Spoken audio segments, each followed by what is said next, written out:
Good to be with you. Utah's statewide mask mandate will end in 2 weeks, and Governor Spencer Cox predicts all COVID-related public health orders will be gone in 3 months. But relaxing those restrictions has some doctors concerned.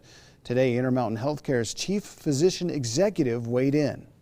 Given the trajectory that we're on right now, we anticipate that those health restrictions will all be gone before July 1st. Governor Cox stated that we're constantly exposed to various coronaviruses, including the ones that cause the common cold. We're used to coronaviruses. That's not a problem. The problem is if it puts you in the hospital and kills you and does that at an excessive rate. Today, Intermountain Healthcare's chief physician executive, Dr. Mark Bresacker, said anytime you end a public health order, there's a degree of risk. Is there a risk? Yes. Are we going to be watching everything very carefully?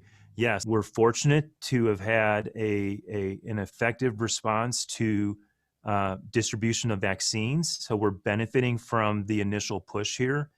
I would say all you have to do is look down to Brazil as a country, and that's the example of things not going well. Brazil has over 12 million cases and more than 303,000 deaths. Meanwhile, Governor Cox acknowledged that some European countries and other states saw cases spike after lifting restrictions. There is something very different this time, and that is that our rate of vaccination is so much higher than theirs.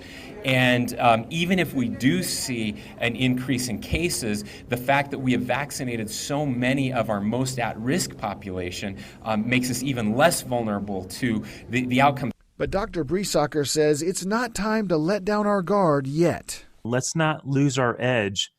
Let's not forget how serious this is. There are still Utahns dying from COVID-19. I have a lot of empathy for the fact that this disease is still creating such burden for our communities and for individuals and for families.